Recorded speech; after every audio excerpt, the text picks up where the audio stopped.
तो गाइस मैं हूं अंकित और आप देख रहे हैं रेसलिंग फैंस नेटवर्क। शुरू करेंगे भाई अपनी बातों को हम लोग सबसे पहले ब्रेकर के मिस्ट्री अटैकर की बात करते हुए। कौन है उस हुडी के पीछे, कौन है उस मास्क के पीछे जिसने अटैक किया ब्रॉन ब्रेकर पे? अभी तक एक भी नाम बिल्कुल कॉन्क्रीट क्लियर नहीं हुआ है कि आखिर वो कौन था। लोगों ने कद काठी देख ली, चेहरे का कलर देख लिया, हाथ देख लिए, बहुत कुछ देख लिया, लेकिन क्लियर पता नहीं लग रहा है कि कौन है। ऐसे में बहुत सारे नेम्स है, Logan Paul, Austin theory, Jake Paul, even Seth Rollins, even John Moxley की बात पहले करके खत्म करते हैं भाई। मॉक्सली नहीं है, 2027 तक तो मॉक्सली की कोई बात करे ही ना। वो AEW में हैं अभी एंड वो 2027 तक AEW में ही रहेंगे। उसके बाद वो WWE में आना चाहेंगे या नहीं वो खुद जॉन मॉक्सली जाने एंड वो भगवान ही जाने, इसके अलावा कोई नहीं जानता है। अब ऐसे में हम लोग बात करेंगे कि इस मिस्ट्री अटैकर के पीछे कौन हो सकता है। तो एक बहुत ही पॉपुलर नेम है जेक पॉल का एंड एक बहुत ही पॉपुलर थ्योरी है, वो मैं आपको बताने जा रहा हूँ। एग्जैक्ट कॉन्क्रीट अभी कुछ भी नहीं पता है। जेक पॉल हो सकते हैं बिकॉज कहा गया था कि जेक पॉल WWE की तरफ देख रहे हैं, वो WWE में आना चाहते हैं। उन्हें लगता है कि अब बॉक्सिंग थोड़ा सा पुराना काम हो चुका है, तो अब WWE में भी ट्राई आउट दिए जाएं, WWE में भी कुछ कोशिश की जाए कि आगे यहाँ पे भी कुछ धमाका किया जा सके। ऐसे में लोगन पॉल ऑलरेडी यहाँ पे काफी स्टैब्लिश हो चुके हैं। लोगन पॉल विजन में फिलहाल थर्ड व्हील के तौर पे ही काम कर रहे हैं, वो ब्रेकर के साइडों में ही है। तो हो सकता है लोगन पॉल एग्जिट करें एंड लोगों ने नोटिस किया कि लोगन पॉल जेक पॉल के चेहरे का जो कलर है, उनकी जो बियर्ड है, वो काफी सिमिलर है उस बंदे से जिसने अटैक किया ब्रेकर पे रॉयल रंबल में। एंड मास्क के पीछे देख के लगता है कि कहीं या तो जेक पॉल है या नहीं तो लोगन पॉल है। तो हो सकता है कि सत्य जब वापस आए तो विजन से भिड़ने के लिए उनको भी लोगों की नीड हो। लाइक विजन अकेले तो नहीं है कि सिर्फ ब्रेकर हैं, उसमें ब्रॉन्सन रीड भी है, उसमें थ्योरी भी है। तो ऐसे में रॉलिंस को भी नीड होगी अपने मेंबर्स की, तो इसीलिए वो शायद लेके आ सकते हैं Logan Paul and Jake Paul को। लोगन पॉल ऑब्वियसली बिट्रे कर देंगे, 2 मिनट टाइम नहीं लगेगा उनको विजन को बिट्रे करने में। एंड उसके बाद जो ऑड्स है वो इवन हो जाएंगे। यहाँ पे कोई भी फेस होगा नहीं है, हील वर्सेस हील एक फ्यूड हो सकती है। एंड जस्ट इमेजिन भाई कि रिंग में आपको Jake Paul, Logan Paul, Seth एक साथ प्रोमो काटते हुए दिख रहे हैं, तो कितना क्रेजी हो जाएगा, हील हीट मिलेगी भयंकर सी। तो ऐसे में मजा आ सकता है। ये एक बहुत ही पॉपुलर थ्योरी है, वो मैं आपको बता रहा हूँ। कॉन्क्रीट इन्फॉर्मेशन इसको लेके नहीं है कुछ भी, इसलिए अंधेरे में अभी फिलहाल तीर मार रहे हैं लोग। तो ये उसमें से ही एक तीर आप मान लो कि कहीं मारा गया, देखते हैं कहीं सही जगह जाके लग जाए तो अलग बात है। आगे बढ़ते हम लोग बात करते हैं भाई प्रोडक्शन क्वालिटी की। सऊदी अरेबिया में रंबल एंड प्रोडक्शन क्वालिटी इतनी ज्यादा इंसेन हो गई कि समझ ही नहीं आया कि क्राउड में लोग बैठे हैं या फिर नहीं। एक पॉइंट पे लगा जब लाइट्स क्राउड के बीच से जगमगा रही थी, तो समझ ही नहीं आया कि क्राउड में लोग बैठे हैं या फिर सीट्स एम्प्टी है। मतलब देख के लगा कि सीट्स एम्प्टी है एंड बहुत अलग अलग एंगल से मैंने भी देखा, बहुत सारे लोगों ने देखा एंड समझ ही नहीं आ रहा था भाई कि लोग बैठे हैं या फिर नहीं। बाद में जब वो लाइट्स ऑफ हुई, डिम हुई, तब जाके पता लगा कि नहीं, लोग तो बैठे हैं। एक्चुअली में शो सोल्ड आउट था लेकिन लाइट्स ऑन थी तो पता नहीं लग रहा था। ऐसे में WWE वालों ने भाई फाइनली इस पे एक स्टैंड लिया है and one person in WWE noted that do not expect the company to use LED lighting at seats for future Saudi Arabia shows. The LED setup at Royal Rumble made the arena in Riyadh look noticeably empty. WWE have claimed, I'm sorry, they moved 25,000 tickets for the event. WWE ने ऐसा claim किया कि 25,000 से ज़्यादा लोग थे attendance में, लेकिन इसके बावजूद अगर ये फील आई कि एरेना एम्प्टी है, स्टेडियम एम्प्टी है, तो इसमें लाइट का दोष है। एंड बिल्कुल सही है WWE वाले भाई, वो LED सेटअप बहुत ही अजीब था। मतलब अच्छा तो था, वो लाइक क्राउड पे WWE बना दिख रहा था लाइट से, लेकिन उससे जब क्राउड ही नहीं दिख रही है तो वो सोल्ड आउट शो वाली फीलिंग ही नहीं आएगी। दूर से देख के लगा कि भाई लोग हैं ही नहीं बैठे, तो वाइब खराब हो जाती है। हालांकि लोग बैठे हुए थे, तो इसीलिए WWE वाले अब आगे से ये नहीं करने वाले हैं सऊदी में। मुझे लगता है सऊदी नहीं किया था, जो भी किया था तो वो भी आगे से नहीं करेंगे मोस्ट लाइकली। यानी कि अगला जो सऊदी शो होगा उसमें आपको शायद ये ना देखने को मिले। आगे बढ़ते हम लोग बात करते हैं ब्री बेला की। ब्री बेला ने WWE में वापसी कर ली विमेंस रंबल मैच में। एंड ब्री बेला को लेकर क्या सीन है, क्या है इनका स्टेटस WWE में, वो मैं आपको बता देता हूँ। ब्री बेला आई एंड निकी बेला के साथ रियूनाइट हो गई, बेला ट्विंस WWE में वापस आ चुकी है। अब इसके आगे क्या होने वाला है, अपडेट निकल के सामने आई है एंड अपडेट के अंदर बताया गया है कि एक वन ऑफ अपीयरेंस नहीं है, ब्री बेला WWE के साथ में कंटिन्यू करेंगी। इनफैक्ट एक फुल टाइम डील पे कंटिन्यू करेंगी।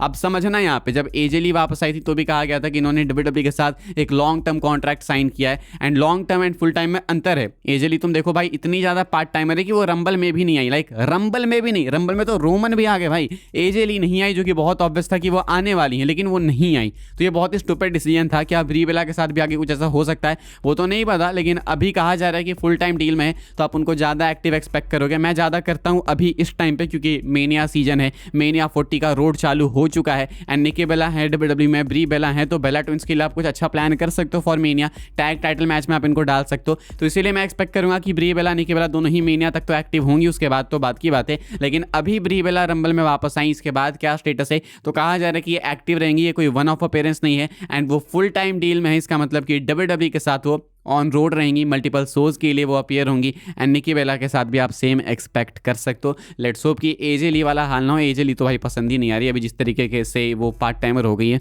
वो देख के मजा नहीं आ रहा भाई। पहले मजा आ रहा था, अब नहीं मजा आ रहा। आगे बढ़ते हैं भाई, हम लोग बात करते हैं अगली अपडेट के बारे में जो कि मंडे नाइट रॉ को लेकर। तो भाई मंडे नाइट रॉ होने वाला यूएसए से, सऊदी से नहीं होने वाला है। काफी लोग पूछ रहे थे तो पहले मैंने आपको बता दिया, आपको कल सुबह 6:30 में देखने को मिलेगा एंड ये रंबल के बाद का पहला एपिसोड होने वाला है। यहाँ के लिए क्या कुछ कंफर्म है वो मैं आपको बताता हूँ। यहाँ के लिए कुछ भी ज्यादा कंफर्म नहीं है, यहाँ पे बस एक world women's championship match confirm किया गया है एंड स्टेफनी वेकर अपनी WWE women's world championship defend करने वाली है against Raquel Rodriguez. Now just imagine कि यहाँ पे टाइटल चेंज हो जाए, रकील टाइटल जीत जाए एंड उसके बाद रेसलमेनिया में लिव मॉर्गन वर्सेस रकील रॉड्रिगेज हो जाए तो ये बहुत ही क्रेजी हो जाएगा। लेकिन स्टेफनी वेकर मुझे नहीं लगता कि महीने से पहले टाइटल हारने वाली है एंड आई वांट कि स्टेफनी वेकर एटलीस्ट मेनिया तक तो चैंपियन रहे। तो काफी अनप्रेडिक्टेबल सा ये मैच है, वी विल हैव टू सी कि क्या होता है। बाकी इसके अलावा कुछ अनाउंस नहीं किया गया है। हाँ, एक चीज तो बहुत ही ऑब्वियसली ऑफिशियल है कि रेसलमेनिया 42 का रोड हो चुका है चालू एंड आपको मंडे नाइट रॉ से प्रॉपर तरीके से फुल पेस में आगे बढ़ते हुए दिखेगा। रोमन रेंस एक्सपेक्टेड नहीं है रॉ के एपिसोड के लिए, लिव मॉर्गन तो होते हुए आपको देखने को मिलेंगी,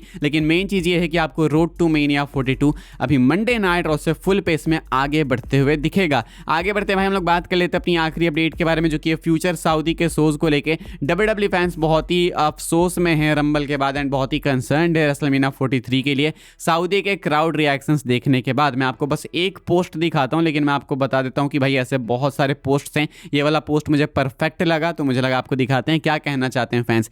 कहा जा रहा है कि I honestly fear for WrestleMania next year because if yesterday's crowd is any indication the WrestleMania 43 crowd is gonna be dead as a doorknob. The crowd yesterday did not care about any of the women in the Rumble until Io Sky and Brie Bella showed up. They were rowdy for AJ Styles wrestling Gunther, silent again for Drew McIntyre versus Sami Zayn and silent for the men's Rumble. Stop going to places where the crowd does not watch your product WWE. तो कहना है कि Saudi की crowd बहुत ही घटिया थी rumble में, कभी कदार ही इन्होंने रिएक्ट किया, पूरे शो में विमेंस रंबल मैच में रिएक्ट ही नहीं किया। Io Sky Brie Bella आई तभी जाके कुछ बात बनी हल्की फुल्की, उसके बाद कुछ भी नहीं हुआ। AJ Styles वाले मैच के लिए डेफिनेटली हाइप थी, वहां पे रिएक्शन आया, लेकिन इसके अलावा मैकिंटायर सेमी का मैच या मेंस रंबल मैच में क्राउड बहुत ही ठंडी सी थी। तो अगर सऊदी के लोग रिएक्ट नहीं कर रहे हैं लाइव क्राउड में बैठ के, इतना सब कुछ खर्च करने के बाद, इतने अच्छे मैचेस लेने के बाद भी, तो WWE को रेसलमेनिया वगैरह जैसे बड़े शोज नहीं करने चाहिए सऊदी में, क्योंकि फैंस जब रिएक्ट नहीं करेंगे तो मजा क्या आएगा।